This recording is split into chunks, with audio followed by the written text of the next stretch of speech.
Welcome to Ink and Think, where we let people be their authentic selves. Now, our next guest doesn't really need much of an intro. From Surrey, from Williams Lake to Surrey, but kind of like a local celebrity here. We got Gary Saintlion Magnet. Gary, thank you so much for taking the time out of your day to come over to the show. I mean, I messaged you last week, and yeah, pretty much short notice, and you rocked it, man. I really appreciate that, brother. We met probably 10 years ago. Probably longer. Probably like I think I met you around like 21. We're the same age. I think I hadn't started MMA yet. I think you were just getting into it.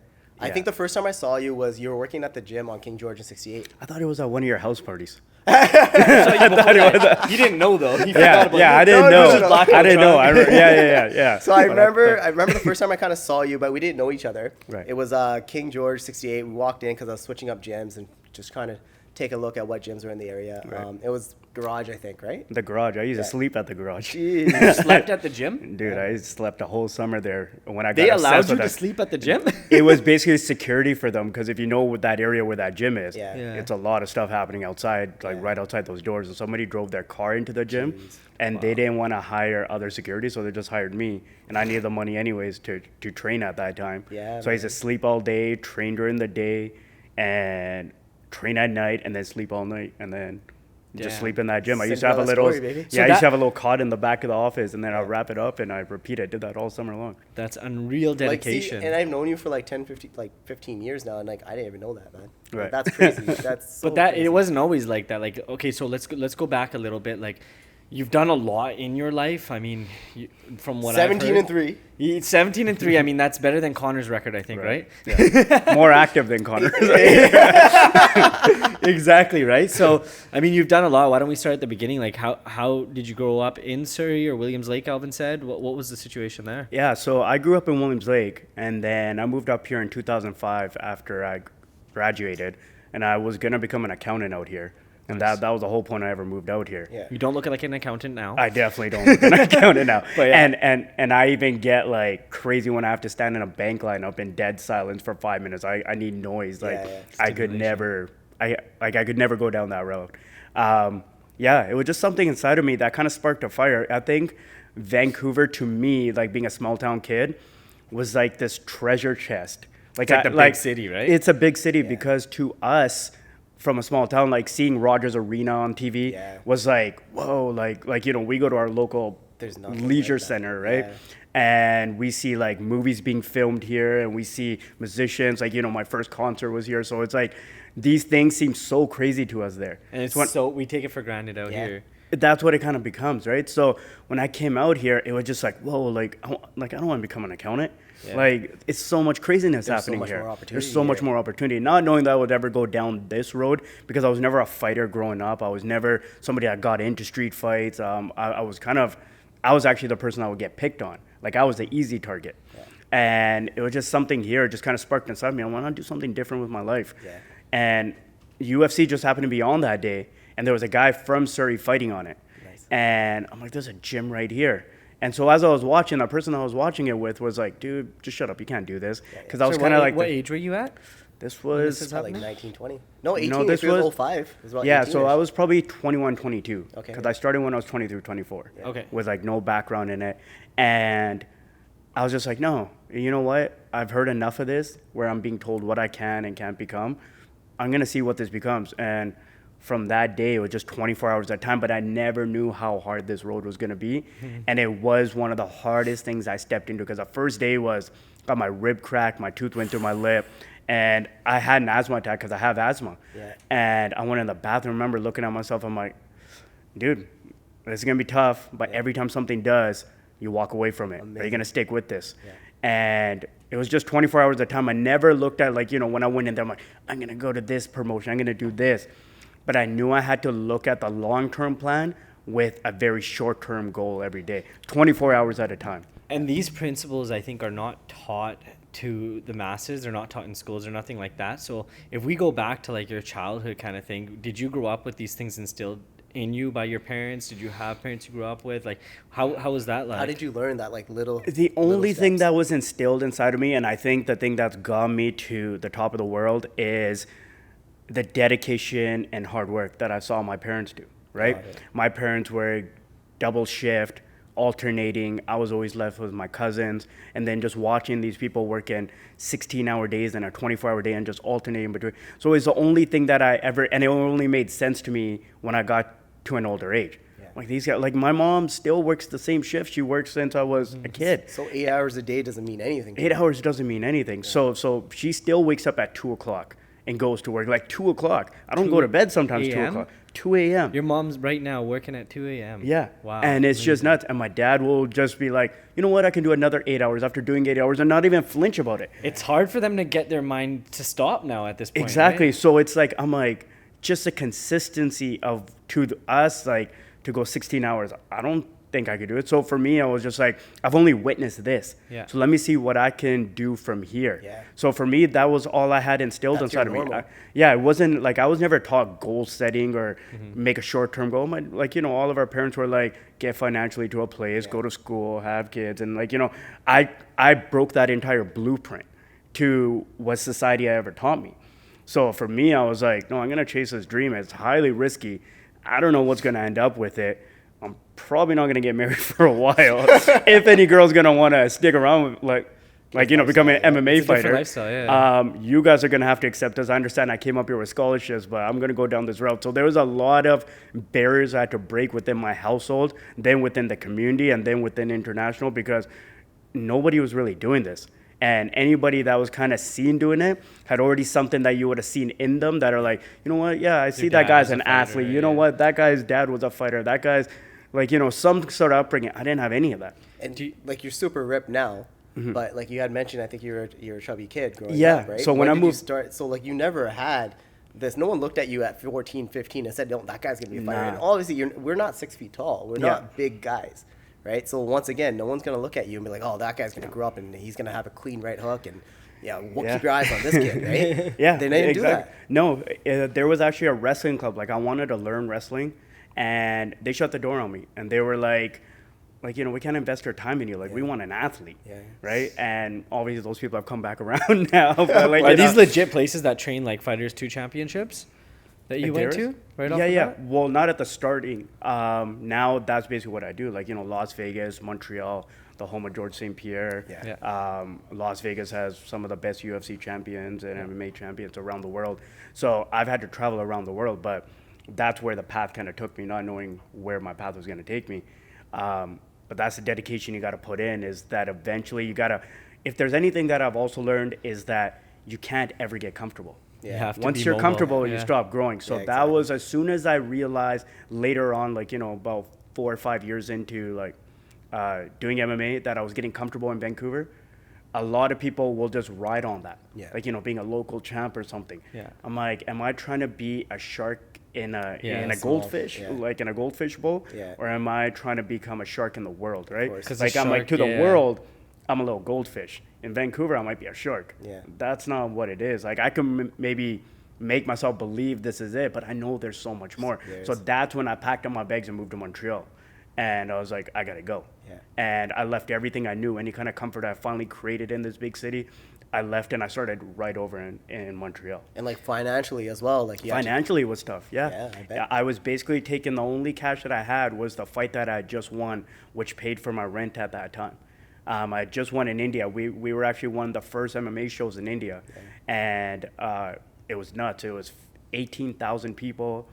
Bobby Lashley from the WWE was on it. That's awesome. It was like, you know, it was nuts. And then I got the submission of the night and the win, and that's the money I took that moved me to Montreal. But what kind of money is that? Is that big money? It wasn't big money at all, bro. It was like, at that time, it was like 2 Gs. Exactly. Dude, that doesn't even pay for your food, right? Dude, like I come from like I did a bodybuilding competition recently, and like not at the level that you did by any means, but even that requires more than 2G. I'd say about 5 to 6G to do.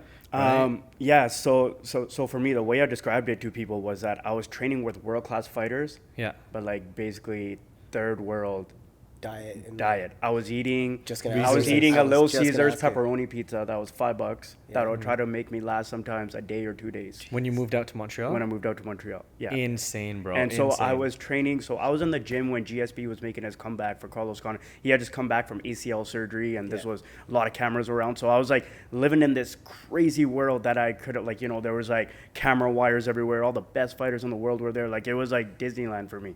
But then as soon as I left to replenish, I was eating a piece of pepperoni pizza, and that would all I would like. That was my food at that time. But And you that- took that and used that. I Yeah. mean, you didn't use that as an excuse. You used that kind of as fuel, right? No, because you had to stretch that dollar as long as you could. When you're in those situations, you have to, like, you're just trying to live your dream as long as you can, Yeah. and you're trying to, hopefully it pans out along the way. And these are the things, like, like I speak to like George St. Pierre. He lived off cans of tuna for years and used to go to New York to train and sleep in like a janitor closet. Yeah. And I've done that here too. And like, I've gone through that part here Connors too. has a similar story, right? He didn't make Yeah. it big till like he was just super broke, Yeah, and he's he- living off his.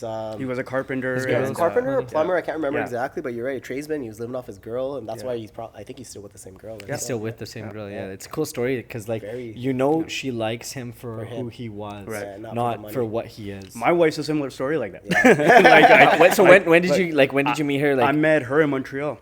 Okay. And I was probably at my lowest place at that time. and she was okay with you? I actually tried to hide it as long as I could. You have to. Man. That's what we talked about this last time. Is like only telling the truth at points that the truth needs to be told, right? Right. Like you're not gonna go up to her and be like, "Hey, hi, I am broke as fuck, but I'm training and I might be big one day." Well, I right? didn't lie, but I didn't drop my bank book either. You didn't show her your credit score. Yeah, exactly. How'd that- She's like, why doesn't he ever go to fancy? I'm like, you know what? I'm gonna cook at home. So that's Come over, babe. It's so much more sweeter. That's actually what got her more involved because she's like, man, this guy cooks for me at home because Not a lot of dudes are doing that. Yeah, exactly. They're going to fancy restaurants. I can go to fancy restaurants at that time. And it worked out better for you, It man. actually Clearly, did work out better, right? so- So sick. Yeah. So you went to Montreal, you started training heavy, you met the girl of your dreams. Sounds like just an absolute dream moving. Yeah. Right? So that happened about 4 or 5 years into me. Actually, probably 3-4 years moving into there. For 3 years I was by myself there. So It was that just was me. roughly 2011, 12. Yeah, that's exactly around the time that it was. And you left your parents here. Do you have any siblings as well? I have a younger sister and a younger brother, and my sister was already married. My brother was still in Williams Lake at the time. My family's still in Williams Lake. Yeah. My mom and Okay. dad still live there. Yeah. They're still true to the roots. Damn, that's They're insane. still true to the roots. So yeah, that's amazing, man. You moved out here at that young of an age to pursue this dream, and then did it go super well with fights there? Were you winning fights, or like how? So right? I was just kind of training there, and there was some heavy rock bottom moments there, because I was kind of there because I thought something was gonna play out, Yeah. and something didn't play out, and it went totally sideways, and basically I was just living on a dollar, like I was. That'll living- fuck you How are you mentally, mental- man. I was just gonna That say, right? That how are you transitioned so well. mentally? Oh, dude, I was mentally with like, that, man. like when your hard. parents call you, you got to put on that smile. Like, you can't really let them Because you know what's crazy? It fucked me up every time I was in real estate and I first started too. Similar experience. They ask you, how's it going? Did you make a sale? Did you do this? Did you Did win you a get a fight? list? Do you have any listings? Right? Yeah, And it it's just gets to you, and they don't triggering. understand how difficult it is to hear that when shit's not going right. So that's probably No, of what were you course. experiencing in that? Yeah. Like they were calling you and saying like, "Hey, Yeah. are you a millionaire yet?" Yeah, exactly. Like, Pretty like, much, what's man. going on? Like, I think while I was there, I didn't get a fight for at least a year. Wow. So I didn't get a fight for a year. I was struggling on rent. And also it's a French-speaking city. Yeah. So They're so rude to you too if you don't know they're rude French. to you. So And now I you're went during brown, that you peak don't- time. And Yeah. I went during that peak time when they were having that whole thing about religious symbolism and all that. They were going through that. They were really trying to bring French-only kind of any kind of public service. They could just speak French to you. Like, it was a weird time at that time that I landed there. So I felt like I was never in Canada. So it's really, so I felt even more. So I go to like Toronto and I felt so at home because I'm like, it feels like Vancouver. But then I go back to exactly. Montreal and I'm just depressed. I'm just like, man, it's like, and then I found a woman that speaks French. And you're like, you're my Yeah. translator for the Yeah, rest yeah. of my life. And is then, she from there then? She grew up there? Yeah. So yeah. she knows She's French. from Montreal. fluently. Okay. She's full Francais, I whatever. didn't know Whatever it that. is. That's Yeah, crazy. Yeah. yeah. That's Yeah, I'm amazing. looking over at her. Yeah. If we like, so when you were there, you're saying you didn't have a lot of money. Were you working, or did training take everything out of you? You I couldn't get a job because I didn't speak French. Like even shit, dude. it sucked, and nothing makes you feel shittier than you can't even get a job at McDonald's. Yeah. If I wanted to. Yeah. Because I don't speak French. Yeah. And It you know really, your val- like- and deep down, you know your value is so much higher than Dude, that too, right? that stuff really messed with because I couldn't do anything. Mm-hmm. So I was trying to get, like, I put on ads, like, you know, in the paper and stuff to train people. I get like a couple people. There was even a time when I was living off of $60 a week because I had one dude that was like a chain smoker, and he would train with me like twice a week. And so it'd be like 60, so it'd be like $120. And then, like, you know, I'm also dating my girl, and I can't tell her the situation. So there was a lot of these little weird How long were you able to keep that under wraps for? She, like, we talk about it, and she said she figured it out, but she never mentioned Anything. it. That's a good girl. That's a Yeah. great, It's a great- amazing So, yeah, partner. big time. She's like, I kind of caught on to it, Yeah. but she never kind of threw it in my face ever about that. So, and she's a huge part of that, because I would say some of my darkest years were in Montreal. Like, as much as the training was so great, Yeah. the environment was so great to become who I was, but everything outside was externally. just falling apart. How many times did you either your parents or yourself to yourself say, oh, I should just go back home, or parents, both Aja, come back home? So my parents never really knew, but I always had. There was so many times where I packed my suitcase and I was like 3 steps down, like coming down the apartment, and I put it back, and my suitcase was always packed, and I was always like, man, like, I can't do this. I would call for jobs here, like, you know, I called the VPD officer. It's like, dude, I got a job waiting for you. He's like, we need guys like you. Yeah. Right? We need skilled guys like you, and somebody that's good and stuff like that. So I'm like, dude, that's consistent income. Like, I know. that's a pension. Like, there's, like, you know, That's I'm the like, deal with the and devil, I'm like, brother. yeah, exactly. We go through this. I mean, I used to go through this weekly. Like, I came from a trades guaranteed, you know, Right. 6-figure income, and I'm doing, well, now I'm doing podcasts, but like I'm doing real estate. Real estate is my real gig, right? Right. But like weekly, it's like, do I go back? And I mean, not so much last year and the year before, because it was amazing. it was flourishing. But was now flourishing. the market's tough, and it's like, okay, what do you do, right? You Like, double these are- down, or you're gonna put that bag and fucking put it Two back in your steps down, bedroom, and right? or you No, put exactly. that bag back up and throw So it were in the you back. going through a lot of like mental hell? Like, were you depressed? Would you say you were depressed at that time, or were you like? Do you believe Yeah. in depression? Actually, Yeah, I did. Yeah. Yeah, and it's still one of those, like financially and stuff, I'm okay, but I'm like as far as the mental side of things, yeah, it's still something. And that time, I fell even deeper, because once everything else kind of starts breaking around you, Of course. you're just kind of like, you're falling into a hellhole, right? It's a domino effect, right? It's a complete domino effect. At the same time, I'm thinking about this life that I want with this girl. Yeah. And then that's when that whole VPD thing, I'm like, that's the only way I can get to that plan. The crazy thing is, she wouldn't let me give up. awesome. Yeah, she wouldn't let me That's- walk away. yes. And we used to like listen to my entrance songs and stuff like that. So I walk out to Trophies by Drake? Drake. Yeah. And we used to listen to that all the time. And that's my song. It doesn't matter what, if I'm fighting in one championship or where I'm fighting, Yeah. that's always a song I walk out to. There's always remixes added to it, Yeah, yeah. but that's always gonna have it on there. Awesome. And yeah, and she would say these things like, you know, you're gonna make it to this world organization, Yeah. and I didn't believe it. Like, you know, there's a lot of years where I didn't believe in myself. I'm like, nah, none of that's gonna happen. It's not gonna happen. Like, you know, shit's done. How am I supposed to pull my head out of this? Like, you know, I'm broke. I can't do any of this.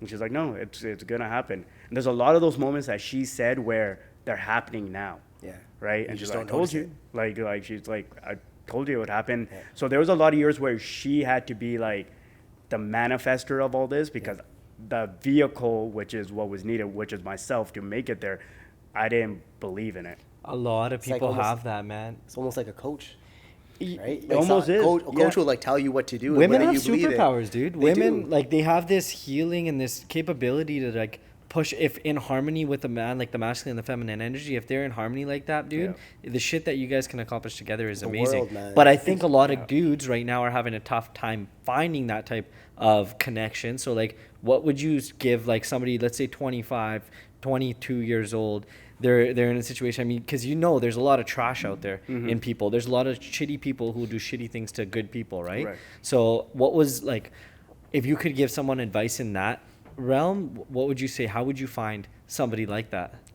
I got lucky in the sense that we literally committed the night before Tinder came out. I always say that we were probably one of the last real relationships. Tinder dropped the next morning because my roommate at that time downloaded. He's like, bro, you just my guy's like, fuck, why didn't it come out? He's like, you just swipe. So me and her used to take his phone and just do it for him. We're like, for fun, this right? is nuts. I'm like, what? And like new girls be showing up at his apartment every day, and I'm with this one girl all the time. Right? I'm like, this guy just showing up. Like, it was nuts. No, I think he's probably still swiping. I think you made the right decision. Oh, anyway. of course, yeah, of course. Like it's just, for me, you gotta.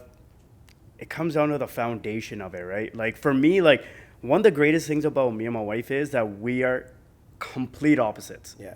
And people are always looking for that person that's exactly like them. Yeah. I would not want to be with me.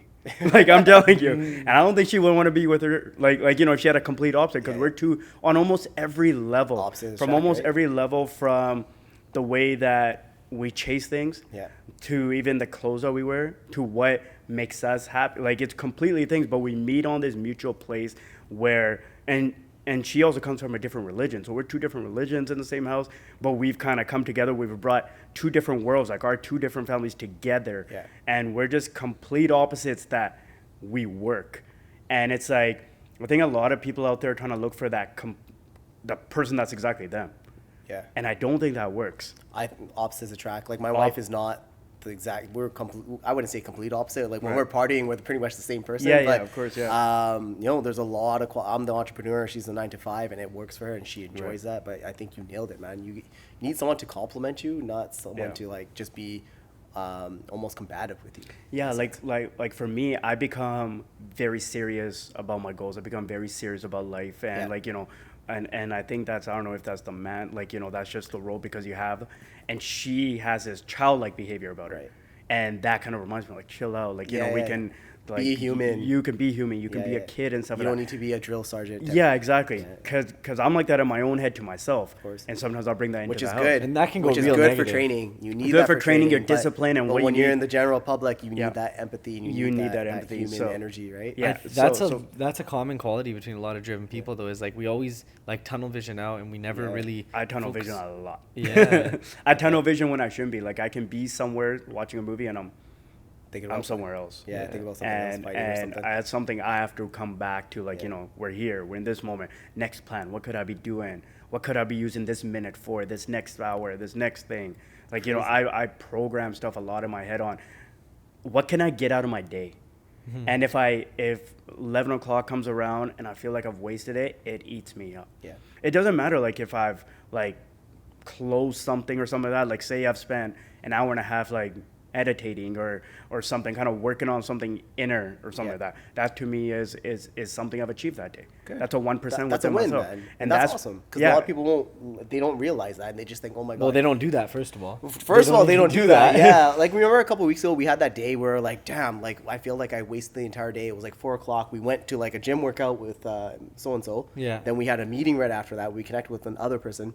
And then we look back at it like, well, we just solidified 2 good relationships that are going to create networks for like the next few months, basically, right? But it didn't feel like work. So with you meditating for like that hour, just working on something inner, like especially right now, I'm kind of dealing with an injury, so a lot of my schedule has changed, and at the same time, from being a schedule that was so packed, it's completely opened up, and I need to fill it, or I'll start losing my mind because I need to stay busy. If I feel like I'm just wasting away, so now I'm kind of visualizing my training. I'm kind of taking myself there. I'm trying to keep my fast twitches kind of sharp, but I'm not actually doing the physical work of it.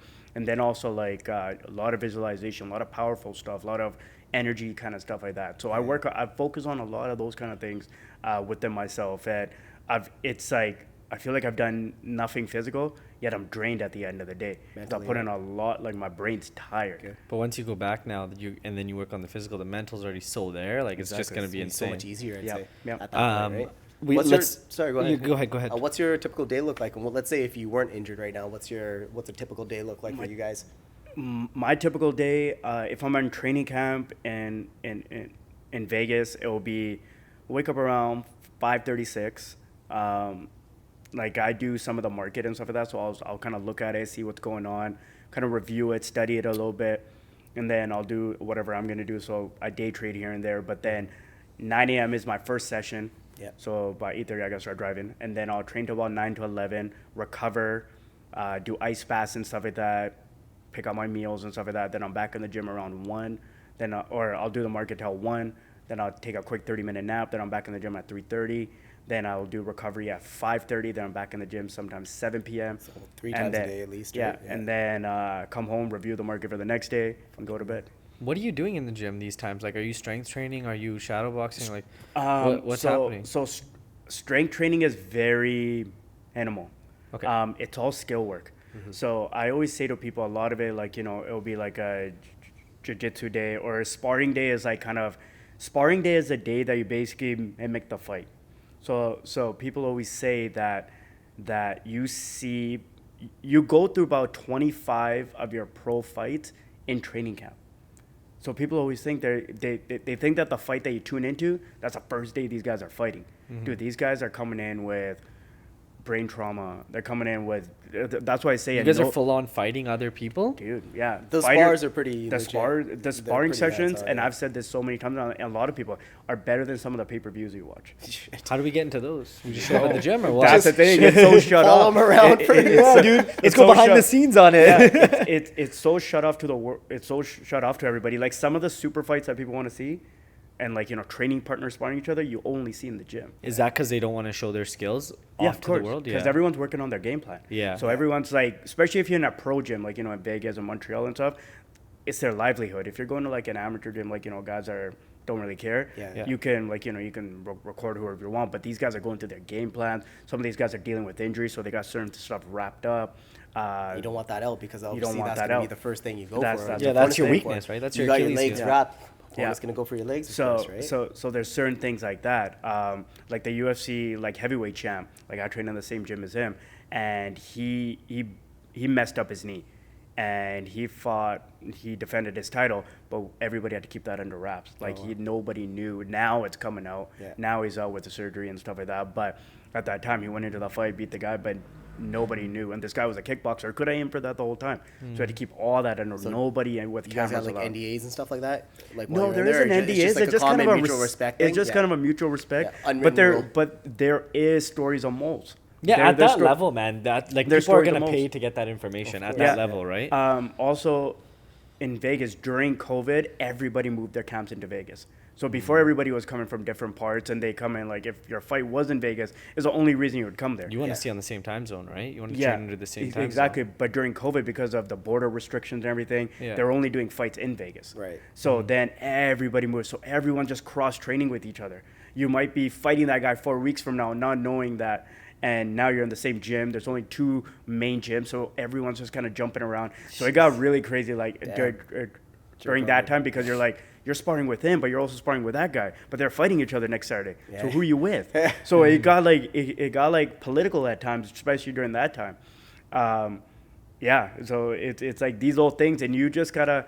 Some people will honor the whole respect of not going, hey, bro, he's actually hurt there, Yeah, and then yeah. going to that guy. Because course. I was in situations where I trained with 2 guys that were fighting each other. Yeah. And I never let either one of them know anything their about the other weaknesses guy. are. I was just That's there awesome. as a body to spar them. Yeah. And I told them, I'm like, listen, I'm training with the guy you're facing. I was like, don't worry about it. Right. And I always held that respect. Like, I could have told them. I doubt it would have got back to the guy, but it would just say it's a self-respect thing for me. Self-respect thing, and then your name's on the line. It's too, someone's right? If they paycheck, fight- and it's then- someone's livelihood, and you're messing with that. Like, their like whole it's a life, serious yeah. game at the end of the day, right? And then if you burn that bridge, like they're not going to trust you. Burn that again, bridge, right? you're known It's as not a worth rat. it. Like Exactly. you know, No one wants to be and 6'9", at the end right? of the day, it's someone's, because how fighters get paid is, it's your show money, Yeah. and then your win money. Okay. So, And then it's- endorsements and things like that. yeah, but it's the show and win. So you don't even get the second half of your money If you don't unless you win. win. Right. So Is some- it half or like what? It's how's usually it- half. Yeah. Shit. Yeah. That's So it's insane. usually half.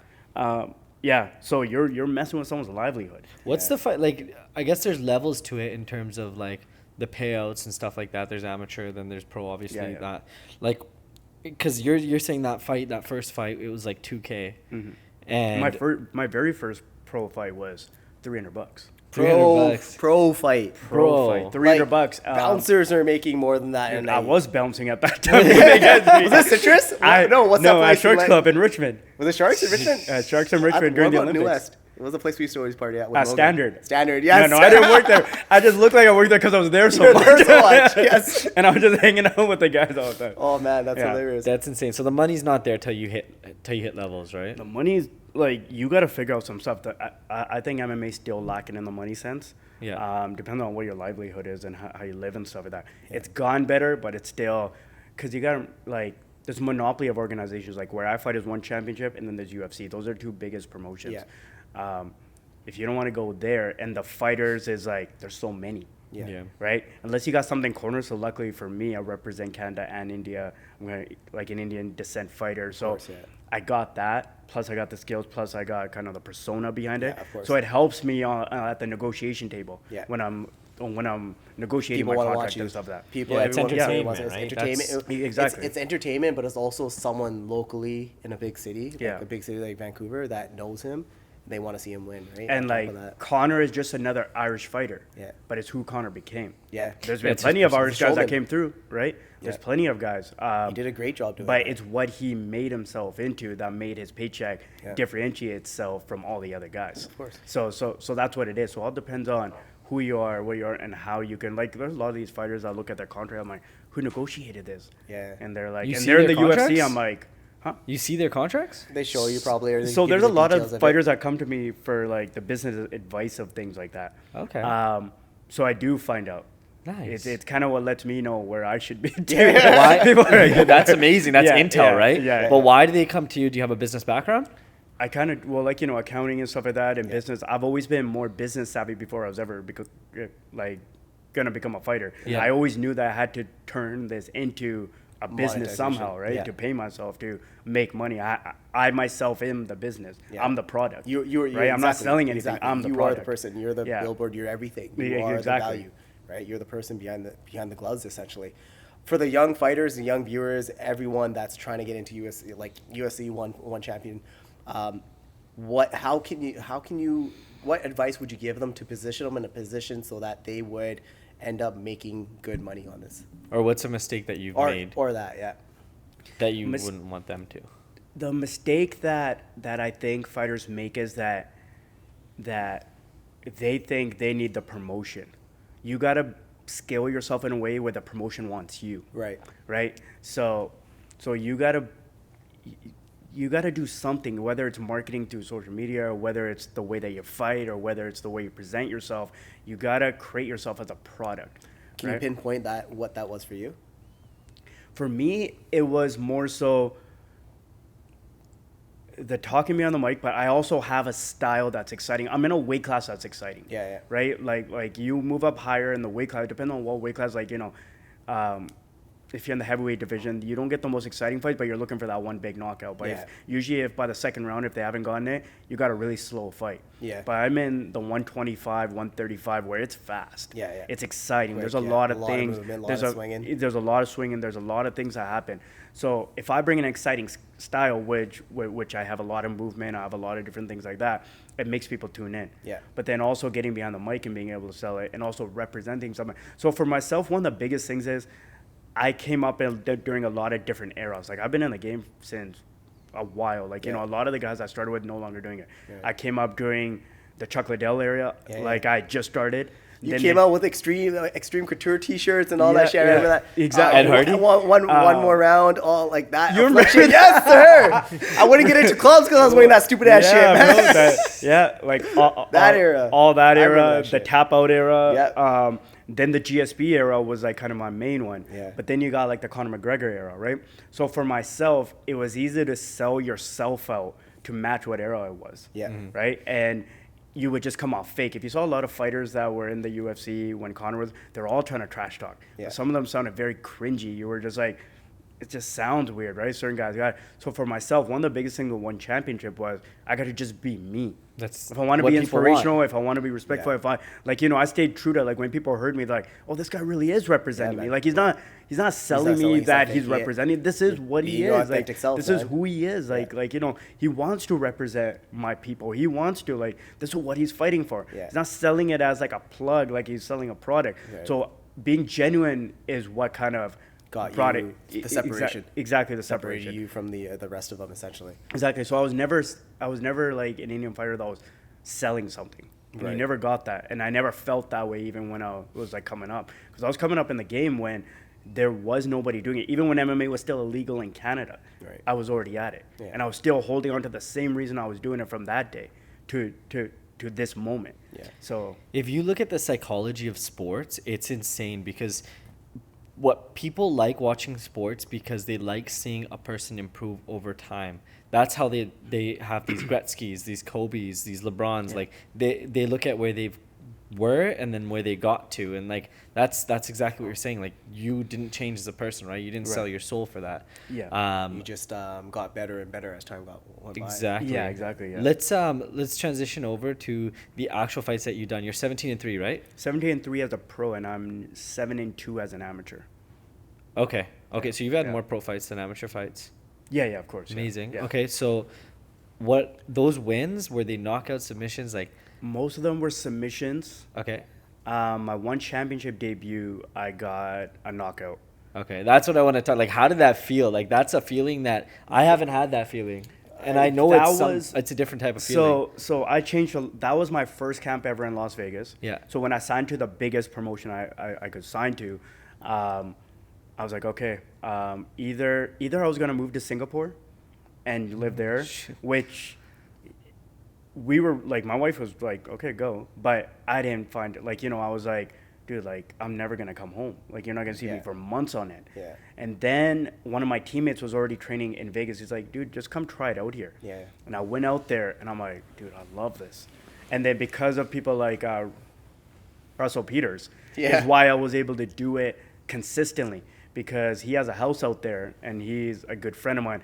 And he's just like, dude, I know how fighters are. I know what you need. He's around so many, and he's probably one of the biggest keys to this is that he's like, my house is your house. Stay there. And that's why I'm able to And do my he's another camps guy that just kind of started from the bottom, man, made it to the top, right? and a guy that never forgot, and a Yeah. guy that was like, let me bring up other people, because I always say to people, I'm like, dude, I had nothing to offer Russell. Yeah. And his heart was just so good that he would just like, I just want to see this kid succeed. He says it always.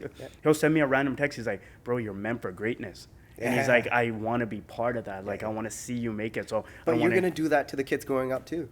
That's the whole point. That's the You've whole already point. started, right? right? You already started, Yeah. right? You've already That's- started. Why don't? Let's talk about that, for the kids moving forward. I mean, so I heard a rumor that you are also a foster parent, man. That's something that can be very challenging. Yeah. So we work. So one of the main things we work as more caretakers than father, but we house them. Right. So we do have 2 kids that we take care of, and we had another one before. And you're back and forth from Vegas and Vancouver. I'm Sorry, mostly yes. here for that. Yeah. Well, like, I'm here, but like my wife also is one of the people that we both do it together. Right.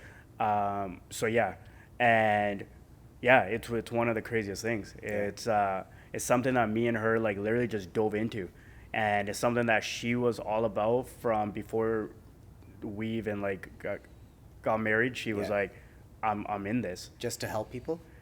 It was just something like I had to make a choice. Like, this was one of those turning points where I was like, I was at such a place where I'm like, I'm gonna have to go back to a 9 to 5. Like, this was coming back from Montreal. Right. So we've been doing this for a while. Right. Either I was gonna go become a cop and I was gonna be done with MMA. Yeah. And then I'm like, I need to do something that feels like passive. I'm giving something Yeah. back, like something that feels worth it. I always want to do something that's worth it, which is kind of why I use MMA as a way to motivate, because I feel like Right. I'm doing something more than it's not about me, right? Like, obviously I'm getting the victories, I get my hand raised, there's a lot of celebration, like, and stuff like that. But it's about the people looking up it's to you. about what kind of wave I'm sending out there, Exactly. what kind of inspiration. It's a bigger picture. If I'm doing it for me, it's the Drake line. wouldn't I be got here, nothing man. left to prove. Yeah, exactly. So, yeah. So for this, it was just a fulfilling work. Yeah. And for us, it was just we had a home, and we're like, let's do it. Awesome. And so it's become something. It's like we're the family. Yeah. We're just this one big family. We do Christmas together. We do birthdays together. We do everything together. So it's like no different than you having your own kids. Yeah. It's kind of like our own kids, but we're giving them a life that maybe they wouldn't would have had. not have. And not have a had. lot of times when a lot of these kids, when they're misfortunate and they're brought up around, let's say, single parents or alcoholic parents or abusive parents, whatever the case may be, when they're surrounded around that negativity, that's all they know. That's all they know. And you guys are breaking the chain. And that's probably, it's more fulfilling for us than probably for Yeah. them, right? They don't realize it. They don't realize how much better their life is going to be. And all it takes is that little couple of degrees of separation that's going to put them on a different trajectory. And all right? you can do is give them the opportunity. Like we had this one kid before, and he's like, he shocks me on what he has become today. Yeah. Because he was one of the first kids we took in. Yeah. And it was nuts, man. How many years has it been? So he still lives in my other house, Mm-hmm. and he is now 22, but we got him when he was 15, Yeah. and then he left at 19. And so I'm pretty sure I can mention this. So he basically was a full-on heroin addict, and it wasn't his fault. At 19. No, at 15. At 15. 15. But it wasn't his fault. It was just It honestly never is, man. and the thing is, he lived on East Hastings in the trap houses. So like, you know, we go downtown all the time. We drive through these streets, Yeah. not knowing that one of these kids was going to end up in my house, Yeah. and this kid was going to basically become my family. Yeah. So this was my first kind of gig with it. I have no education. Like, I didn't go to school for this. Like, this is like we're just going to see how this happens. Yeah. They drop him off at the house, and this kid had tried committing suicide 5 days before. Oh, wow. Because he has a lot of trauma. Yeah. And they rehabilitated him, and then 5 days later he's in my house. Yeah. So in the first 5 days, I'm not even sleeping. Yeah. Like, this kid's gonna off himself in the basement. I'm gonna go downstairs and find a dead body. Yeah, exactly. Right? And that time we were still kind of moving the furniture in, so he's just in an empty suite. Yeah. So he's just like, you know. And weren't you scared? Like, what if he comes upstairs? And It's et cetera, it's et not even cetera? that. It's who's he gonna who's he gonna bring? Bring in, Because yeah. literally what we drive through, that's his community. Yeah. Right? And that's the only community he has. And that's all So he these knows. people are going to find out where we live, and where it wasn't even about our house. It was like, what am I bringing into my neighborhood? Yeah. Right? There might be some like grandpa or grandma, and they might mug, or like, you know, like Yeah. all these things that like I'd be Yeah, you gotta think responsible about for how that. you feel These bad people and wouldn't be in that area otherwise. But anyway, so then we, like, you know, this kid, just to fast forward it, is that he needed an opportunity because his older brother and his older siblings are still in meth houses. Mm-hmm. They're still rehabilitating. They're never going to get off the methadone and stuff. So this kid went on the methadone. And so this was around the year when me and her were going to get married. We're like, okay, we're going to get married and we're going to go away. And he's like, I want to get off this methadone. So the doctors wouldn't even sign off on it because when you're getting off of it, so the way that he actually told me this, he's like, heroin was easier to get off of than methadone. Really? He's like, the government's heroin is a stronger hold than the stuff you my buy on the God. streets. He's They like, because they want you to they be the want- supply. yeah. The government wants to be your supply. I'm like, holy shit, that's crazy. He's like, he'd be like shaking. Yeah. Like, he'd be shaking. So anyways, he's like, I can't live my life like this. And he's like, he wants to go from 60 milligrams to 0. Apparently, you're not supposed to ever do that. That's The instant withdrawal will cardiac kill arrest. you. Yeah, It'll the kill withdrawal you. will kill you. He's like, I'm doing it. He's like, there's no way I can do this. He's like, I don't want to taper down. Yeah, The yeah. pharmacist is like, you got to taper. You can't do this. He's like, lock me, dude. We locked him in the room for a few days. He wanted this. Yeah. He's like, whether I That's punch, a good break, kid for fucking dude, wanting that it's- on his own, man. Forget good kid. It's the willpower. Yeah. Like, dude, sometimes if I don't get my coffee, I'm like, dude, I'm feeling like, I think about it, like I get headaches. Yeah. I'm cranky. I'm like, you know, by 3 o'clock, I'm crashing. Yeah. Dude, let alone, I don't know what heroin would be like. Yeah. So this kid did it. He punched walls. He broke them. He did what he had to, but the methadone was just on the other side of the door. Could He take it fought and get demons instant that- relief. he fought Instant demons that- Dude, he fought demons, That guy's gonna man. go And far. like, well, I'll never know what that fully means. But so anyways, we told him that he gets clean, he'll be part of our wedding. He'll be part of our reception. Yeah. And this kid on that day, this was a week later, was clean, dressed him up, put a dress shirt, looked like an Abercrombie model. Nice. Right? Like, and now this kid, so fast forward, he was clean, never went back, still has never relapsed. This kid works $30 an hour job, electrician, Nice. clean. I go to the basement suite, so he still lives at my old, clean, everything's organized, getting a car, working another job of snow removal, Yeah, like yeah. just Grinding. hustling, dude. Using And all it's that just- energy. He's exactly using all that That's- energy to put it into a He better had a lot of. avenue, It takes yeah. a lot of energy to do a lot of drugs, right?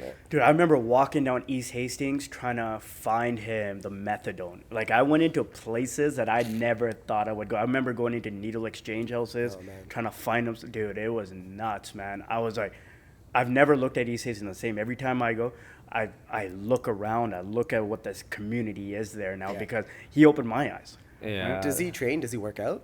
He works out. Yeah, he's probably trying to looks put on good. weight. He's drinking weight gainer because he's like a skinny kid. But because like he has that mentality, like he's got an obsessive Dude, mentality. he has obviously. an obsessive mentality. Yeah, It's so like nuts. his house is clean, it has to be a certain way. So he's obsessing about certain so one of the things. craziest things was we had a bunch of IKEA furniture downstairs because I didn't have time to build it. I also suck at building IKEA furniture. Dude, this guy had a butter knife. He No. built a desk. He built his bed. He built all these. He built like a 3-store, like, you know, with a butter knife. That was his amazing. screwdriver. Yeah.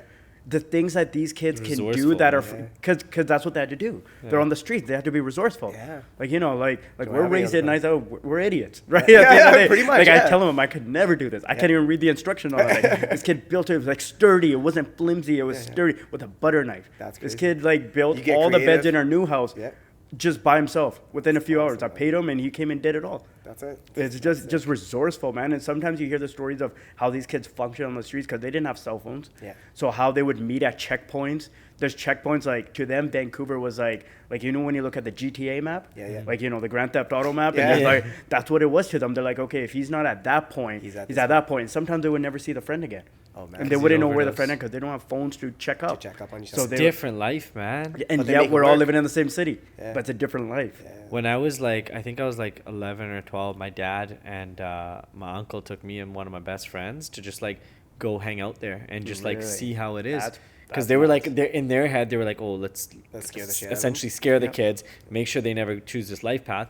But if like we look at it now, it's like more so like look at that. Don't think that's like you're above that. Get in there and understand that that exists. Right. And if you can do something to help that, like that's how I see the difference. That's now, how I see it too. Yeah. Right? It's Like, it's a different world, man. it's a completely different world. Like, you know, some of the kids I work with, I do want to take them down there and be like, listen, the path you're on, this is where you're going to be. Yeah. Right? Like, you know, you need to know what opportunities you have in front of you right now to completely avoid this. Yeah. And the kid that lived in that area knows he never wants because he was there. We didn't have to drive him there and show him. He's from He's that. from there, yeah. He's from that. he knows he doesn't So wanna it's go different because we have kids that have never been in that situation, but want to be street, want to be hood, Yeah, want to yeah. be that way. But the kids that live there never want to go back. And they'll work 16-hour shifts and never go back. They'll get off drugs and never go back. And they'll like do everything possible to break that family tie that they had to never end up like the rest of them. Right. And it's just crazy because they're from that. Do you guys ever do any social media posts? Do you guys ever do any type of motivational speaking along that, like you and the kid that you're talking about? No, we don't. Do No. you, have you ever thought about it? I don't know. 'Cause I I, think- like I I don't think know it'd if he make a wants to huge be impact. public about it. doesn't wanna be public right? about Like, it, and that's like fair. you know, I'm able to tell you guys a story, but I don't take any names, Yeah, right? of course, yeah. So like, you know, I'm able to share parts of it. Yeah. But yeah, 'Cause- it's definitely like for him, I've told him like, dude, they need to make a movie about your life. Yeah. Because I'm like, some of the stuff he was even telling me the first day I picked him up and we're driving over Alex Fraser, and I remember like this was so many years ago now, but I remember him just like just telling me things like, you know, like the checkpoint thing. Yeah. Right? He's like, yeah, we used to meet up at this point. Like, you know, these are places like we drive through all the time. He's like, yeah, and they were just walking or on a bike or something like that, and they just go check at these points, and it'd be raining. They know that Tarp City's over here, and Right, we right. all meet there. And Crazy. dude, it's crazy. You know what's crazy about homelessness too is like a lot of people will not go into housing because they can't take their belongings with them. So their whole life that they created, maybe they have a dog, maybe Yeah, they yeah, have like a cat or something. there. They can't check into like shelters because they can't bring their materials. And at that point, if you have a dog or a cat, that's your whole life. That's all you have. That's your whole life. You're not going to check into some shelter because you're going to lose your You're best gonna friend. lose your best, exactly. Your Right? best friend that you have. Have you ever seen how well trained a homeless man's dog is? Dude, they're I loyal. haven't like seen it long enough. Obviously, I've Right. seen the dogs walking around and stuff, Right. but no, I know. Bro, they're You tell me, sleeping. man. The homeless They're person different. sleeping, the dog will sleep next to them. Yeah, they're different. But do you see how loyal the homeless person is to the dog too? They'll make sure they're fed, man. And exactly what you're saying. Like we've met people that won't go into them and they'll stay outside in the rain because like you can't take the pet because that's their family. Yeah, we see a lot of that. So the kid, did he ever tell you like where was the mistake? What went wrong? Was it? Yeah, but it was not his mistake. Yeah. It was a certain trauma in his life that took him that way, and it wasn't his fault.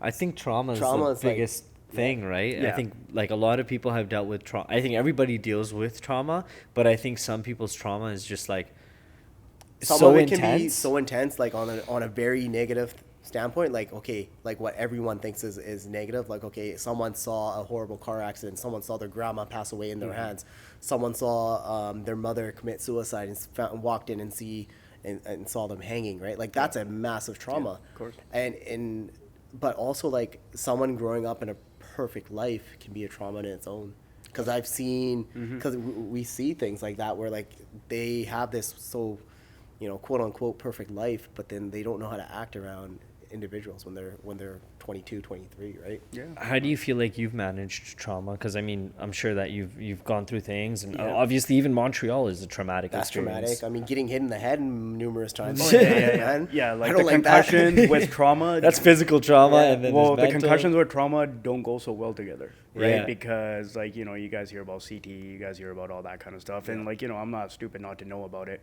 right? Like we see it in football popping up like crazy.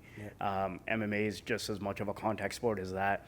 And if you're dealing with certain things already with that mixed on top, like there was a point, and it was just actually when I met her, was when they were telling me to quit fighting altogether, and they were like, concussions? Yeah, they're like, because I was getting really bad post concussion syndrome, where I'd be standing at the metro and the metro turned sideways, like the SkyTrain would go, like the subway would turn sideways, and the whole room would start ringing, and I'd be watching TV next to it, and the TV would like turn sideways, and I was like, whoa, like it'd be like straight Matrix, and I'm like, and then I would see my thought process and my impulses change, the way I would handle things. The way I would lash out, like I wouldn't be able to think through it, right? And cry out of nowhere type of thing. I've heard about this. Like you get more angry and stuff like that. You because your head can't handle it. You get so stressed out. So those things are still things that like I've learned to manage very well. Good. Well, I'm not gonna say very well, but like I manage them. I manage them. Manageable. Yeah, exactly. Yeah. And like that's why I give so much focus to meditation and working on my mind, because I have to. Like I have to be able to handle that stuff. What's that meditation look like for you? For me, it's always changing. For me, it can be anything from visual to just seeing energy coming from up above or something like that, to seeing stuff radiate in me. If I feel like something's around, like, to fight it, like, whether it's visualizing my fights and taking myself into the cage and stuff like, I work with sports psychologists also, right, to get ready for my fights. And we get very intense into me being at the fight. So when I got that one championship knockout, the crazy thing was this was my first time working with my sports psychologist. And we visualized that ending over and over. Fucking manifested it, man. Dude, That's it was sick. Hypnosis? Yeah. And it was nuts. Crazy. And if you listen to if you listen to Mike Tyson and stuff like that, what was it? Oh man, why did I forget? Holy crap! Last time I remember him screaming was No. His coach, the white guy that took him in out of the foster home. A lot of shots now every day, and he's just like the most chill dude. He's super chill. But the thing about Mike Tyson was so.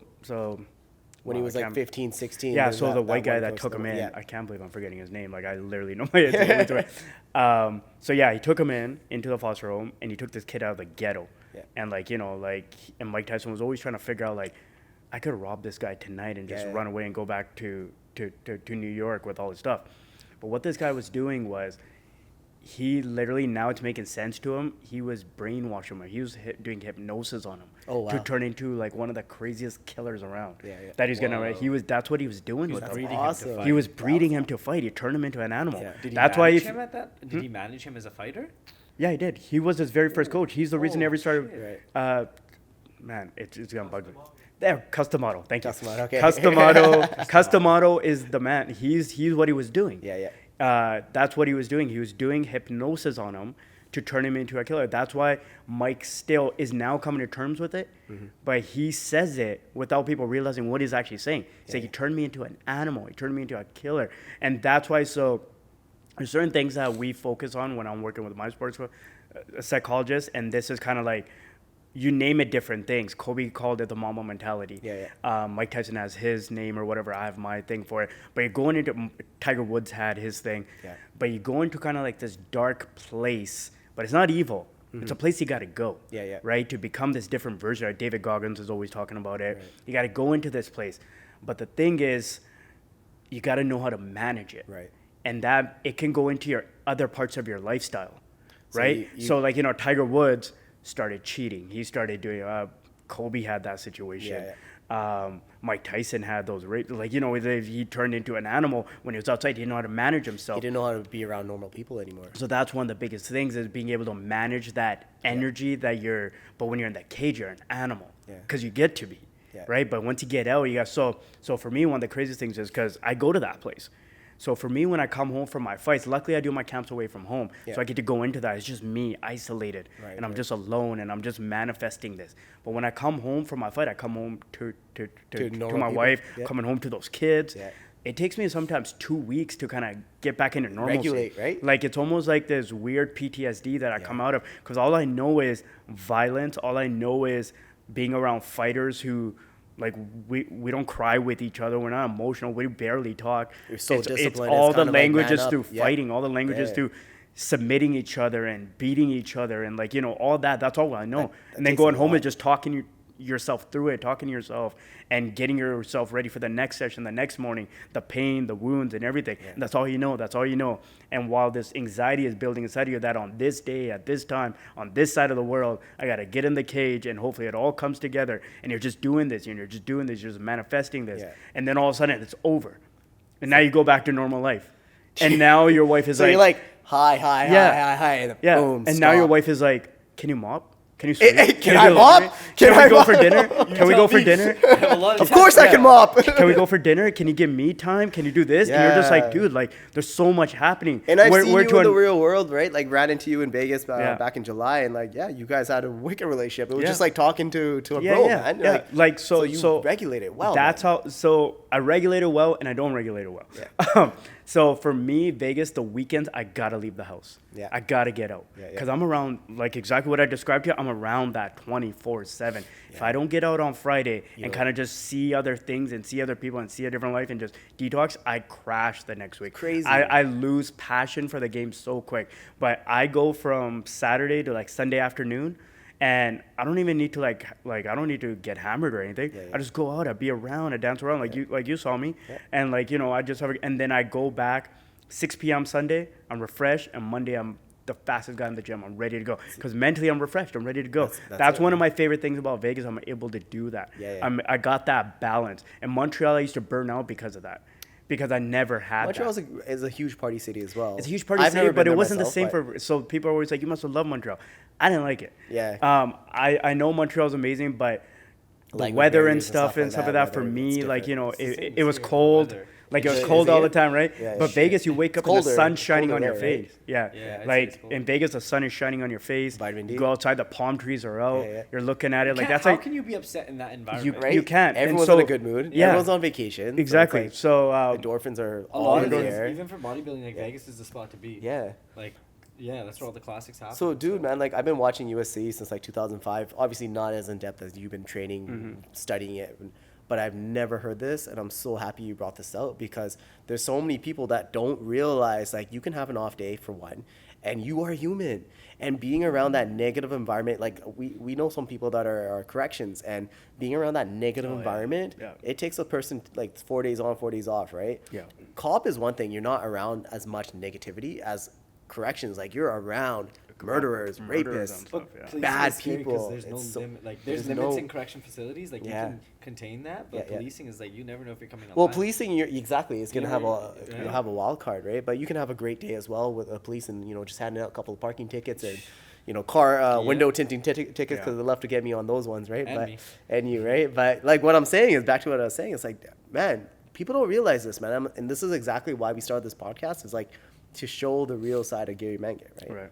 So I appreciate that. Like man. like it's a rough environment, and you hear people's stories. Like, dude, I trained with a guy that spent 10 years in Rikers. Oh man, Rikers, dude. That's in New York, right? Yeah, New York. So Rikers is one of the worst prisons in the world, and worst now prison in this the world, guy yeah. fights in the UFC. 10 years. Yeah, so like we always ask him, we're like, do you get nervous when you go in the fight? He's one of the only people that I believe doesn't get nervous.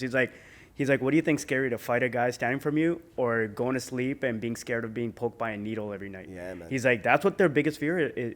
It's a reality. Yeah, Reality, man. is needles. Yeah. It's not even like, everything we think it is. It's needles, because that's one of the biggest tools for them to like get somebody infected with HIV. Infected with HIV? Yeah, Oh, yeah. shit. So he's like in Rikers, that used to be. He's like, that was my fear. Yeah, man. And he's like, now he's training, he's fighting, he's never nervous. He's like, dude, walk this in is the like, park. yeah. Yeah. So he's like one of the It's fun scary. for him. He's He one of the just- nicest guys, but he's one of the most scariest guys to me, course. because I'm like, this guy has no fear. Yeah. Like, Nothing he's to lose seen kind of thing. so much. Seen so much worse, right? Than just like So regular much training. worse. And a lot of the Brazilian fighters and stuff like that, a lot of the Mexican fighters, like, they're coming from Tijuana, they're coming from like, the favelas and stuff like that. And like, and so what they're fighting for, a better life and stuff. Those are dangerous Those dudes. are- The 'cause they Cuban got- they guys, got the everything Cuban gained. guys that we trained with, they're dangerous dudes, right? So I have to find something else, because I know what these guys are fighting for, food on their table. Yeah. Right? And like, even like as my life improved, I couldn't lose that. Yeah. How'd Right? you keep that then? How'd you keep the drive to keep winning when you were winning? Because a lot of people lose that. I think for me, it was just, I wanted more.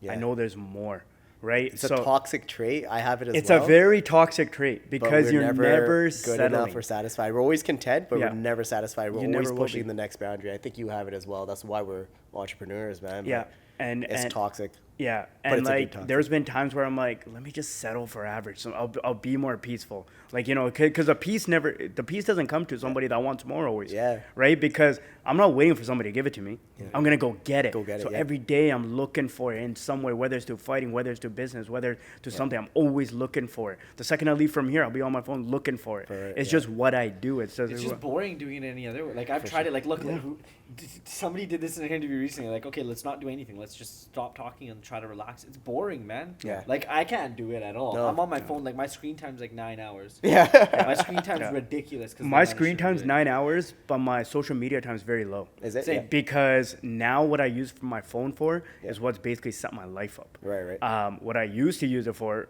was just Entertainment. It was a waste of time. It can either be a tool or it can be a detriment. Exactly, and I've always said that. Now I'm usually just looking at charts all day. Yeah. I'm scrolling them. I'm looking for news. I'm looking for stuff like that. It's like something. Let's talk about that, man. How did you get into day trading? It was basically during COVID. So I was in Vegas, and COVID was coming down, and basically Trudeau said they were going to shut the border. Yeah. And so I was one of the last people to leave Vegas. Like, Right. I was one of those, like, I'm stubborn. One of my greatest traits for why I've even stayed on the path of MMA is my stubbornness to succeed. Right. Which it leaks into everything, Yeah, which yeah. can be good and bad. Yeah.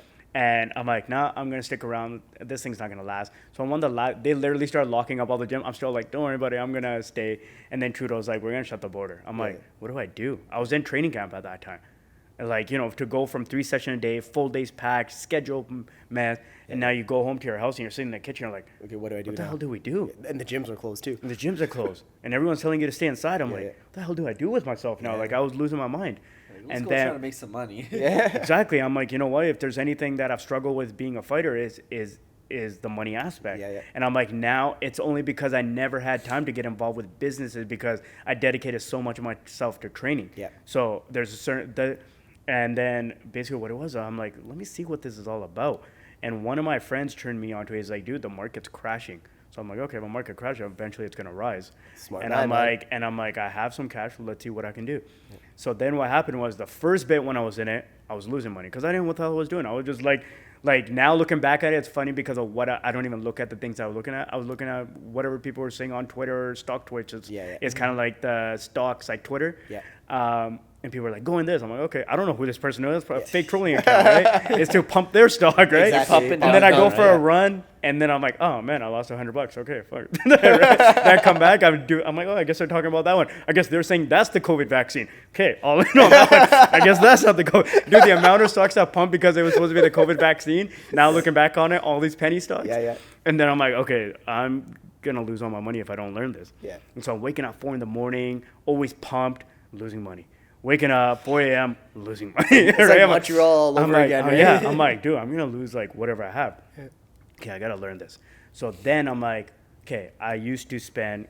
I'll say that MMA takes 24 hours out of me. Yeah. Yes, I train 6 to 7 hours a day, but it's a 24-hour job, lifestyle yeah. because I'm working on my mind. My recovery is part of my training. My eating is part of my training. My going to sleep is part of my training. Yeah. So now I'm like, I get to take the physical out. Yeah. But mentally, all I got to do is sit here and study whatever the hell is happening in front of me. Yeah. I'm like, I can do that forever because there's no physical recovery needed. Yeah. I can drink a coffee and keep going. We'll wake yeah. up, we'll go 3 hours. Yeah. So also, I was at this moment where I'm like, I don't know how long this COVID thing's gonna last. I don't know how quickly this market's gonna bounce and how quickly this whole opportunity is gonna be lost. Exactly. A lot of us thought that COVID was gonna be a 2-week thing, right? Yeah. So we're like, oh, it's gonna be a 2-week thing. Market's gonna bounce, and like we're all gonna be back to our life. So I'm telling my wife, I'm like, listen, leave me alone. I'm gonna sit here. I'm gonna learn this because this could change our life in the next 2 weeks, not knowing it's gonna last 2 years. Yeah. So from there, I started from like the basics of the basics, like principle. I'm talking like the language. Right. What's a bull market? What's a bear market? Like I'm talking like the language. Yeah.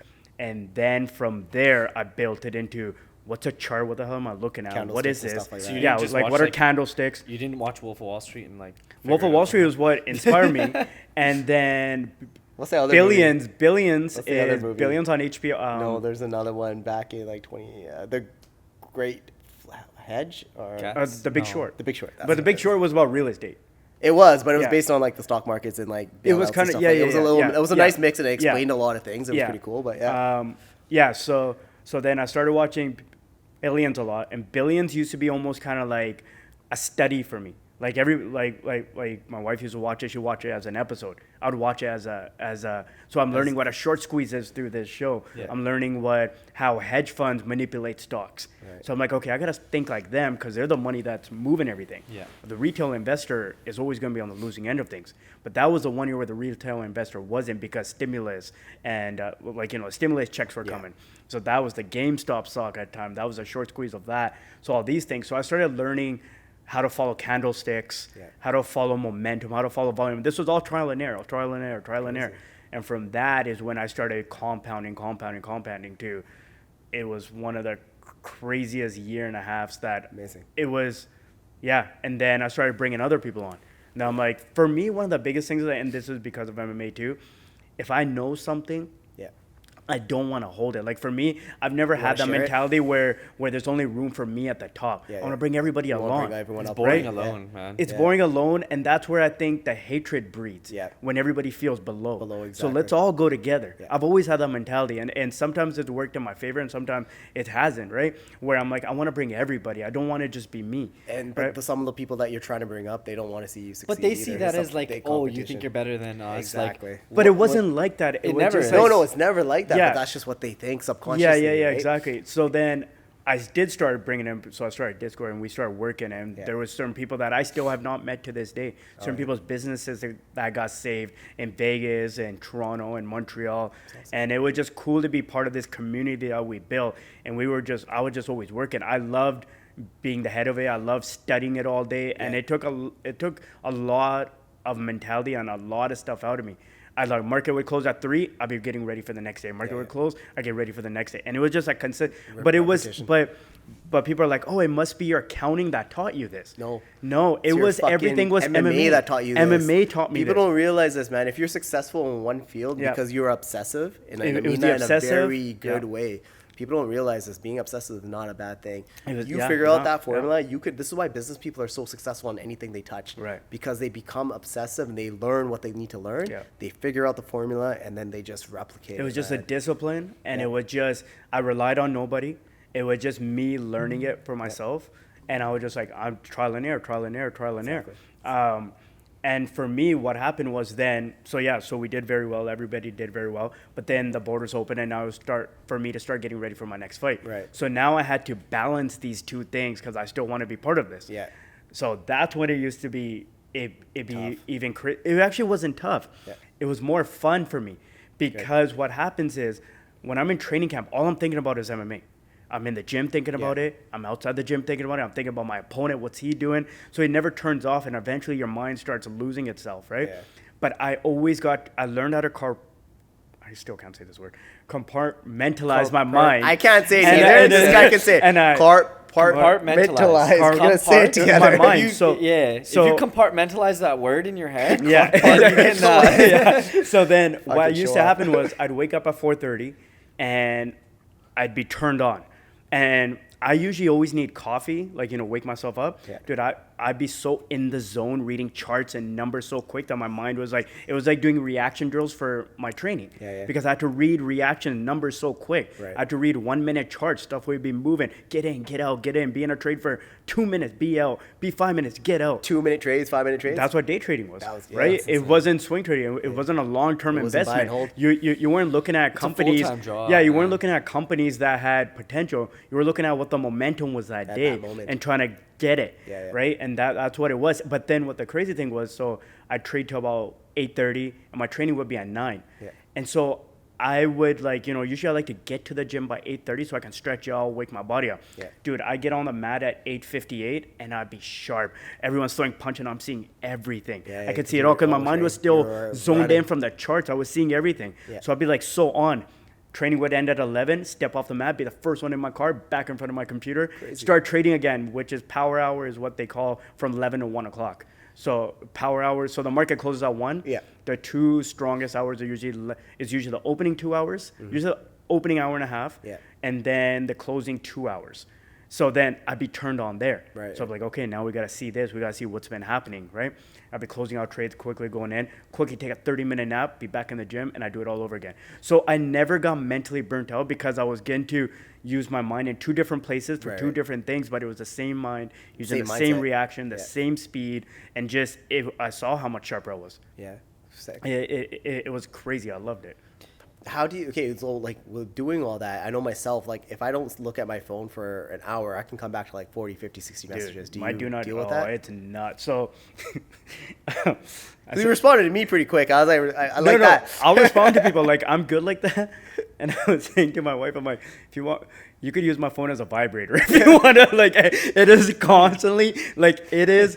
I have it on do not disturb right now, but I probably have over 300 things that have come through because I have Twitter, Yeah. certain tweets that I need to know, Yeah. certain stock things are happening, certain news things are coming out, Yeah. plus my IG, plus my Twitter, plus my WhatsApp, plus that. Dude, TikTok. my phone is. I have to put it on do not disturb at night, Yeah. and then I'll wake up and it just, and then I How have to do you really deal with file it? through it on what's important and stuff like that. So how do you deal with it? You just filter through it, do you? So you Yeah, I don't just respond filter back through to it. like you don't. Yeah. I guess you don't get a chance to respond back to everything.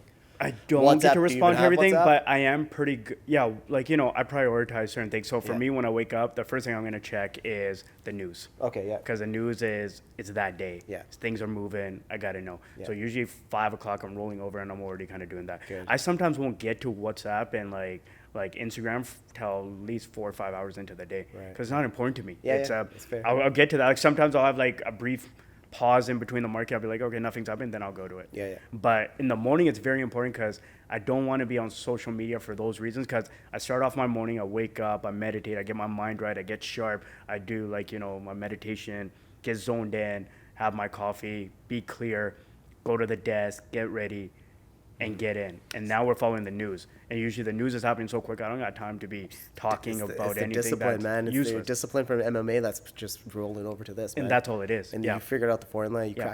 crack the code, and you're gonna be forever successful for that, man. And I wish you all the, Thank you. the further success that you already have, man. So you were supposed to fight this weekend, right? Tomorrow. So you're supposed to fight In tomorrow. Manila. We had an injury. You're going through a lot right now. Yeah. What's the next little bit look like for you? Where do you plan on going? So in the right next now, 6 months, year? a true test. So I popped my LCL in sparring, and I thought I was gonna be out for first we thought it was just a sprain. Yeah. So I went to the UFC gym in Vegas, and they checked me. They're like, "Oh, it's just a sprain. You'll be fine." I'm like, "Okay, good. Don't gotta pull out of this fight."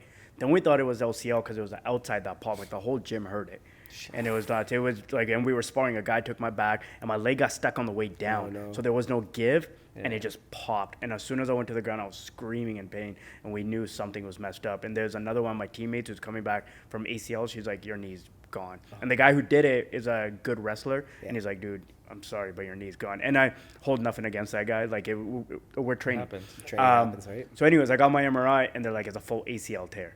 So LCL is a 6-week recovery, and ACL is 9 months recovery. Tom Brady had it, GSP had it, Connor had it, and it's about 9 months to a year. So I get my surgery in a little bit. So a lot of things change real quick, but I'm impressed with myself on how I've been handling it. Good. Because I know how I've handled certain other things. I'll fall apart, but I've been almost kind of looking at it as an opportunity, because there are certain things we take for granted. Yeah. I'm not going to say I take my body for granted, but certain things my body does, I do take for granted at this point, right? Certain things they can do, and now certain things have been taken away from me. So that, and just having an opportunity to do something that I never get to do. So I get to spend a lot of time with my wife right now. Yeah. Which is like, the last fight camp, last 6 months, it's been a lot of time apart, a lot of sacrifice like that. But I also get to work on very different things. I'm doing a lot of spiritual things. I'm doing a lot of manifesting. I'm doing a lot of seeing, like literally I can close my eyes and see energy going, where I don't have to go into that mode where you have to kind of do the breaths and stuff like that. I can do a certain countdown and I can just see it. That's awesome. And like, that's repetition. That's just like training, right? So, and I can take myself to the fight and I'm there and my muscles will twitch in certain ways, the same way that they would have in the fight. So I am still training. Like they've done simulating the fight. They've done studies on it where they said that they did a test on a person that did, to a group of people that did just physical, no visualization, and what kind of performance they had. And then they had people that did physical and mental, and what kind of performance they had, and a person that just did the visual. So the person that did the mental and the physical had 2% more than the visual. So it wasn't that much different. The person that was physical had way less, because they were missing a major component. That's something that people don't realize, how much mental and visualization into anything, goals, like any kind of business or anything. Your mind is a very powerful weapon. It's not so much what you do in the physical, it's what you do in the mental and what you can see and what you can create that gets created. Like everything that I've done so far was once a vision board. Was once, especially when I first got into this, dude, I had to look at something because I didn't know what the blueprint was. I didn't know what to follow. I didn't know what I was going to do. There was nothing to follow. Like no one was going to guide me. There was no mentors. No one else was doing it. It was that just level down here. It was like now especially you can find Williams fighters. Lake, man. Yeah, now you can find fighters like, hey, bro, like I've seen you do this. That time there was nothing. And so there was just this board I had that I just looked at and just visualized it. And that was kind of what the secret and manifesting and just kind of researching that and discovering that. I discovered it actually through Will Smith on an interview. How long ago? That was like the next day is when I started MMA. So still, that's what I mean. Like I just recently got into this entrepreneurial world about 5 years ago. As you know, I was a tradesman back in the day, right? And that's when I actually, so at 30 is when I just started believing in manifestation and goal setting and keeping your eye on the prize type of thing, man. You figured it out at 22, man. That's 22, amazing. and then just realizing what it actually is. So I'm going to say even to this moment, I haven't seen the potential of how powerful it is, but I'm seeing it as it goes. It's just, you don't realize, like, I say Connor's manifesting is on a whole different level than maybe mine is, right? Like, look what he's created. That is, look at what he said years before it ever happened, right? So I definitely give him credit on that there's things that he spoke into existence, right? That he wasn't afraid to say things before they even happened. So for me, like when I saw that Will Smith interview, I didn't even know what I was watching because he did this, like, it was like on some local TV thing. And I forgot when he was still like early in his career and he was just saying things. I'm like, what the hell is he talking about? He was talking about The Alchemist book. The Alchemist is like a more complicated version of The Secret, right? It's more of a story and stuff like that.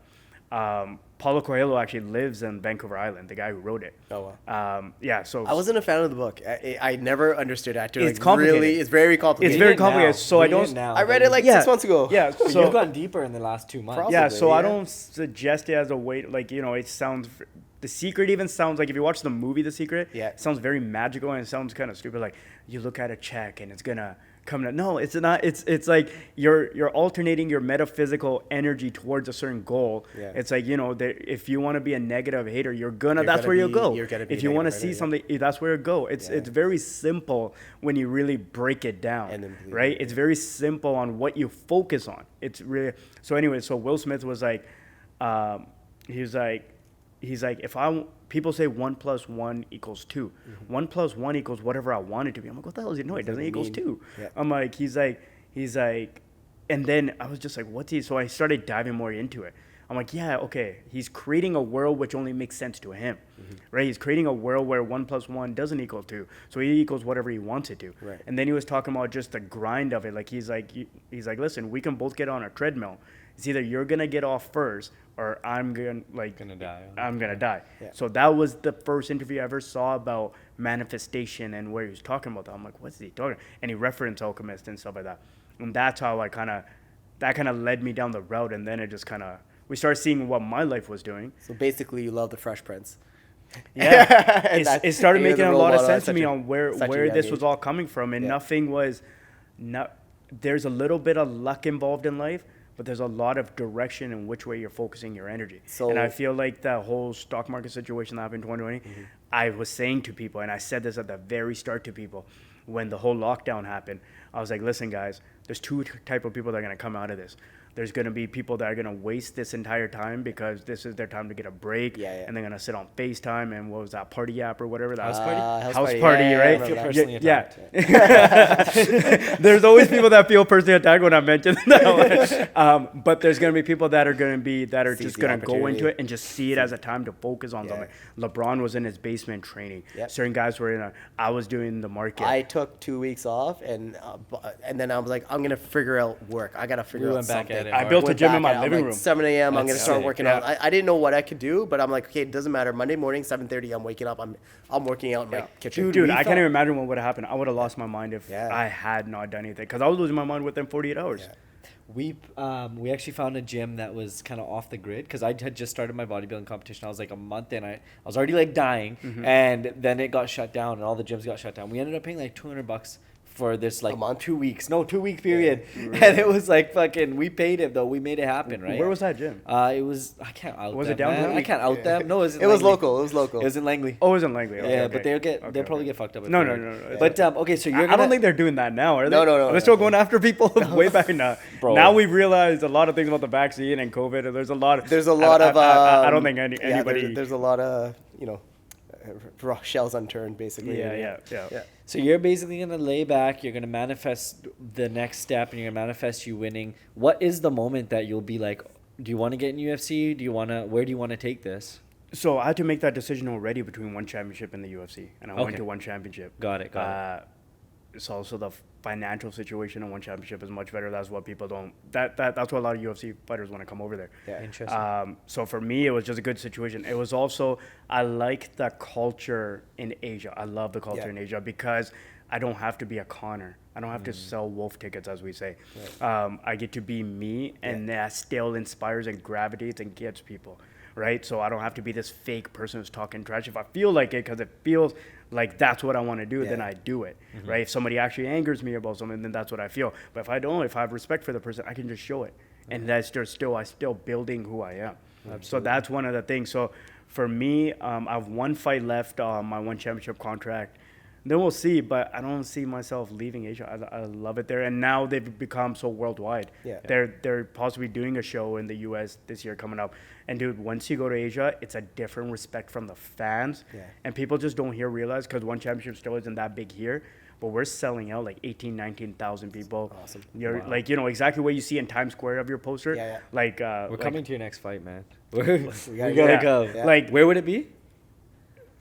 my last one was in Singapore, Alright, Singapore Kuala looks super Lumpur or cool. something. So Kuala Lumpur, my parents' first time ever traveling abroad, other than going to India, was coming to Kuala Lumpur. Oh, wow. And they came with my wife. That's awesome. And so I'm isolated. I don't see my family till after the fights. I don't even like having my family at my fights. Yeah. It's more of like a mental Mindset, thing for right. me. But they came, and I don't think they realized how big it was till they came there because they're watching on TV all the time. Yeah. So they're watching my fights on TV, and then they see my poster just across them all. Yeah, yeah. It's like, holy crap! So this is like Proud dude, you're- moment. Yeah, like they were on a tour bus or something, I Yeah, think, and they saw it or something like that. That's so crazy. And then coming to the arena and just seeing 18,000 people Yeah. from the last time they saw me was at the casino when there were 700 people, and we had to sell the tickets. Like I had to go and sell it to family members and got a percentage. It's a whole different game. So of them seeing and they were treated like VIP, food catered to them. Yeah. Them walking them to the front row cage seats and stuff like that. Good So feeling. it's like a whole different vibe, man. Both sides, man. You're feeling super proud of yourself and proud of that moment. Probably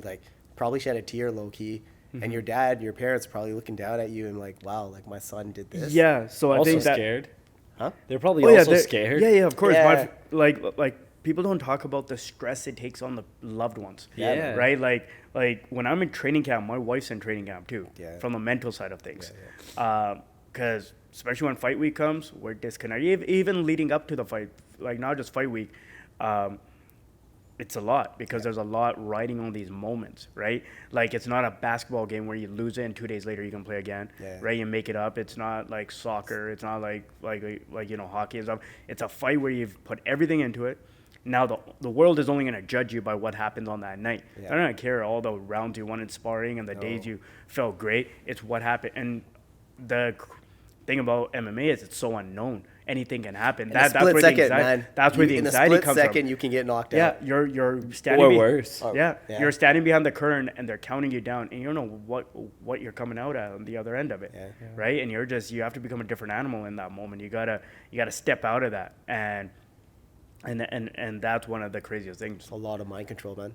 Oh, it's a lot of mind mind. control. It's a lot of mind control. It's a lot. Your mind will play two sides of you at all moments. The closer you get to the fight, the bitch in you is just Screaming. is just on a megaphone. Yeah, right. shit, It's just like you ain't shit. You ain't shit. Like what are you doing? This guy's gonna kill you. And then the other side of me. So like I always say, so I'm 35 now, and so 22 is when I started. Yeah. So 22 years of me, I'm gonna say the bitch was in me. Yeah. Right. And it's only the past 15 years. Right, The Saintlion was in the you. Saintlion. So the young that version is still has more years, has more experience in this body. Yeah. So there's always this battle going on in my head, of like that. I guess you can even call that trauma, right? The trauma of telling me I ain't shit, you ain't shit, and there's the other negative side of me. self-talk. Look what I can do. Yeah, exactly. And you're just constantly having this battle in your own head. Like no one's saying it to you. Yeah. And behind the curtain is when you're having it the most. 10 seconds before they count you down in front of the world, and you're about to walk out. You're like, dude, like. Get out of my head, and you're just Fucking awesome. yeah, it's nuts. It's a crazy thing. a And crazy- like when your body comes off of that, like I sleep, Crazy high. dude. I sleep for maybe 2 weeks. Like I'm exhausted. Yeah. Because it's not just the fight week; it's the tension, and anxiety that's been building over weeks. Because you start becoming sleepless within. Well, even 4 how about weeks the of it. cuts and stuff like that too? Yeah, Like dropping the weight. Like The so, dropping the what do you weight- what do you walk around at? I walk around about 145. Okay, so And I you're cut dropping 10 pounds. Yeah, and the thing is, at one championship, we do hydration tests Mm-hmm. and weights. So in the UFC, they don't do that. Yeah. So guys will cut like 35, 40 pounds, Just on water. And like just on water. Yeah, In one championship, if you don't pass the hydration, your fight's canceled too, and you got to do it Because 2 of days in a safety row. reasons? Yeah. Because they had a guy that passed away in the sauna, so they were one of the first organizations to implement that's good. like a weight regulation. Yeah. And they'll check us after the fight. Now they just started this.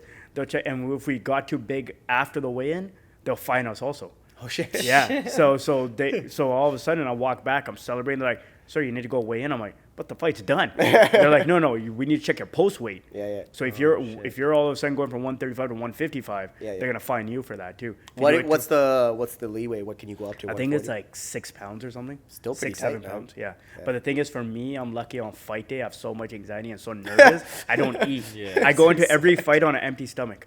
I Damn. don't eat. I don't eat nothing. And Fuck. for me, it's also I've done studies on it. It's like it's a mentality It's thing. it's Too. a- It's it's a the- hunter. it's a hunter- Yeah, yeah, it's a hunter in you. mentality, man. So Yo, I like so you that. never go hunting on a full On a full stomach. stomach, yeah. You go on an empty stomach. Yeah, Right. And that's that's something fucking from my ancestry I've learned. Yeah. Right. So you go hunt. You It's in go. your You DNA, go. man. You go hungry. Yeah. You eat after. Right. You Yeah. feast after. You It feast definitely after, feast yeah. after. Dude, that's crazy. Yeah. Bro, it's been fucking amazing having you on. I could talk to you for another hour. Honestly, we could, like- honestly, there's so many things I wanted to touch on, but Go we're ahead, running out of man. time. No, we're just running out of time, brother.